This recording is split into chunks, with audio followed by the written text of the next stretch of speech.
Welcome to the Political Science Data Podcast. I'm Ryan, your host.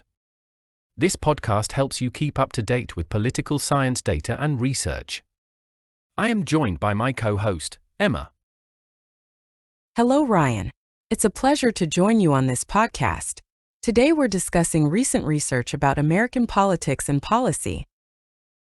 As we record this podcast, American national politics is in a state of upheaval. President Donald Trump is breaking political norms daily, to the delight of some and dismay of many. Political science research and data can help us understand current events. We have selected 5 articles to discuss on this episode. Ryan, are you ready to get started? Yes, indeed. Let's get cracking. Our first article is Playing Politics with Traffic Fines, Sheriff Elections and Political Cycles in Traffic Fines Revenue. It was authored by Sue Minnitt and Christian Buerger. It was published by Wiley and AJPS in 2025. Emma, can you break down the central question this study is trying to answer? The article investigates whether elected sheriffs adjust their law enforcement practices, specifically traffic fine issuance, around their own re-election cycles. The key question is whether political incentives influence how sheriffs enforce the law in ways that generate revenue for their jurisdictions. How does this connect with existing research in political science? It ties into work on political business cycles, where officials strategically alter policies or spending to boost their electoral chances. By focusing on law enforcement, it extends that logic to a domain where the exercise of discretion has direct financial and social consequences. Walk us through their research design and data sources. The authors assembled panel data on over 2,000 sheriff offices across the United States from 2010 to 2020, combining information on traffic fines from state court administrative records with the timing of sheriff elections. Using a difference in differences approach, they compared fine patterns in election years versus non-election years, while controlling for local economic, demographic, and crime conditions. So, what did they find once they crunched the numbers? They found a clear election year spike in traffic fines, about 7 to 9% higher than in non-election years, with the increase concentrated in counties where fines are a more significant source of revenue. The effect was stronger for sheriffs who face competitive elections and for those in jurisdictions with weaker oversight mechanisms. Who should make a point of reading this article? This is a valuable read for scholars of local politics, public administration, and law enforcement accountability. The analysis is rigorous and clearly written, and it highlights a form of political opportunism that often escapes public scrutiny. While the methods are technical, the implications are broad, making it relevant for journalists, policymakers, and anyone concerned with how electoral incentives can shape everyday governance. I would like to remind listeners that political science data features all the articles discussed on this podcast on our website, polyscidata.com. The articles in this episode are featured in the American Politics subfield. You can find links to full texts and replication materials online. The next article we've selected is Blue Endorsements Matter, How the Fraternal Order of Police Contributed to Donald Trump's Victory. It was authored by Michael Zoorob and published by Cambridge in PS in 2019. Emma, can you start us off by laying out the main question this article is trying to answer? Sure. The article examines whether the Fraternal Order of Police's endorsement of Donald Trump in 2016 made a measurable difference in the election, particularly in terms of shifting votes from Mitt Romney's 2012 performance to Trump's 2016 results. How does this fit with what political scientists have already said about elections and organized support? It connects to long-standing research on the influence of organized networks, like unions or fraternal associations, in mobilizing voters. While much commentary on 2016 focused on unique events or media coverage, this article situates Trump's win within the tradition of candidates benefiting from structured, membership-based political mobilization. What approach does the author take to actually study this question? Walk us through the design and the data. The study uses a difference in differences design, taking advantage of the fact that the FOP did not endorse anyone in 2012 but strongly backed Trump in 2016. It combines county-level election returns with data on the density of FOP lodges per capita, and also analyzes individual-level political behavior of police officers using the Cooperative Congressional Election Survey from 2012 and 2016. And what did the research find? Did the endorsement really matter? Yes, the evidence suggests it did. Counties with higher FOP lodge density saw a statistically significant shift toward Trump compared to 2012, even after controlling for other factors. The author estimates that in key states like Michigan and Pennsylvania, the vote swing attributable to the FOP was large enough to exceed Trump's margin of victory. Survey data also show police officers were more politically active in 2016 than in 2012, with higher rates of campaign contact, volunteering, and donations. Given what you've read, who do you think would benefit most from engaging with this article? It's well worth reading for scholars interested in elections, political mobilization, and the role of interest groups, especially those who tend to focus on media narratives at the expense of organizational factors. The writing is clear enough for an informed general audience, but its strongest appeal will be to political scientists and students who want a rigorous, data-driven look at how an organized network can sway electoral outcomes. Let's turn our attention to an article with a rather provocative title, Are Republicans Bad for the Environment? Luke Fowler and Jaclyn Kettler authored this article, which was published by Sage in SPPQ in 2021. Emma, give us the big picture question this article is tackling.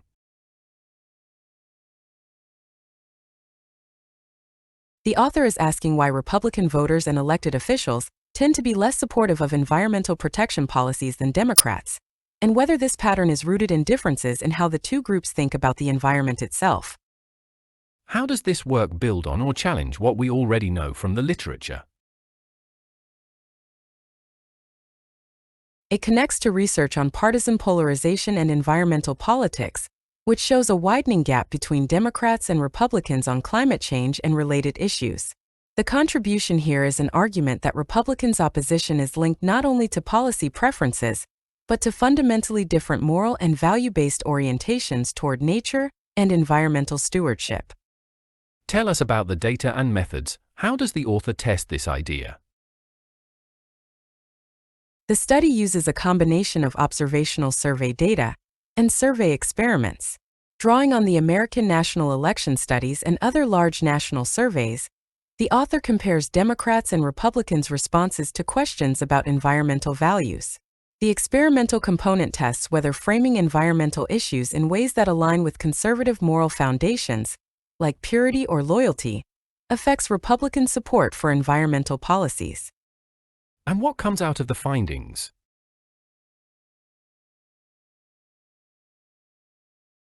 The analysis confirms that Republicans, on average, place less intrinsic value on environmental protection than Democrats, even after controlling for factors like income, education, and ideology.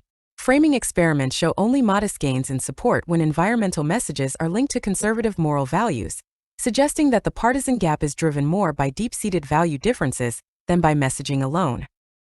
Who do you think should read this one? It's an important read for scholars of political psychology, environmental policy, and polarization. The writing is accessible for an academic article, though the argument will resonate most with readers interested in the value-based roots of policy divides. It adds to the classic picture from works like The American Voter by showing how partisan identities are tied to fundamentally different moral frameworks, not just different information or partisan cues. Thank you so much. I'm interested in discussing Keep Your Heads Held High Boys, examining the relationship between the Proud Boys' online discourse and offline activities. This article was authored by Catie Snow Bailard, Rebekah Tromble, Wei Zhong, Federico Bianchi, Pedram Hosseini and David Broniatowski. It was published by Cambridge in APSR in 2024. Emma, what's the central question this article is trying to answer? The authors are investigating whether the online discourse of the Proud Boys, a far-right extremist group, is linked to their offline activities. Specifically, They want to know if spikes in the group's online rhetoric correspond to increases in real-world events involving the Proud Boys. How does this research fit into what we already know about political extremism? It builds on literature connecting online communication to offline mobilization, particularly in extremist and fringe political movements. By focusing on a single well-documented group, it provides a detailed case study that connects digital traces to concrete physical world actions. What data and methods did the authors use to make that connection? They collected a dataset of Proud Boys Telegram posts from 2018 to 2021 and paired it with data on documented Proud Boys offline events over the same period. Using time series analysis, they tested whether surges in specific types of online discourse, like calls to action or inflammatory language, predicted an increase in offline activities in subsequent days or weeks. And what did they find when they analyzed the patterns?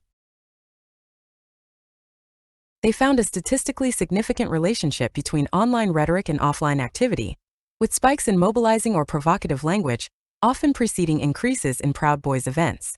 The results suggest that online communications play an active role in coordinating and motivating real-world actions for this group. Who should take the time to read this article?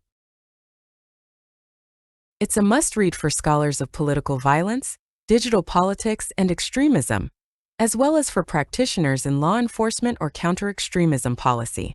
The analysis is clear and data-driven, though it assumes readers are comfortable with statistical modeling. It advances the conversation beyond older studies that often treated online extremism and offline violence as separate spheres, showing they can be directly connected in measurable ways. In our final segment, I'd like to explore an interesting article published in 2025 by Wiley in AJPS. The article is titled Local Orientation in the U.S. House of Representatives.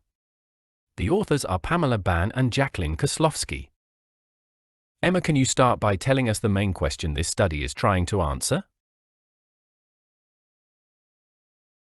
The article asks whether U.S. House members with a stronger local orientation, meaning a focus on their district's specific needs and concerns, behave differently in Congress than those who are more nationally oriented. The author is trying to determine if this local focus influences their legislative activity, voting, and policy priorities.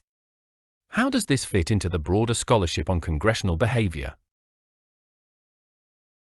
It builds on classic theories about representation that weigh the balance between serving local constituents and advancing national party goals. By quantifying local orientation, it adds a new dimension to debates about whether members of Congress act more as delegates for their districts or as national policymakers.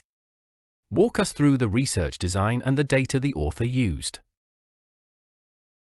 The study develops a measure of local orientation based on the frequency with which members mention their home districts in press releases, newsletters, and other public communications. It uses a dataset of over 180,000 official press releases from House members between 2009 and 2018, combined with roll call votes, bill sponsorship data, and information on district characteristics.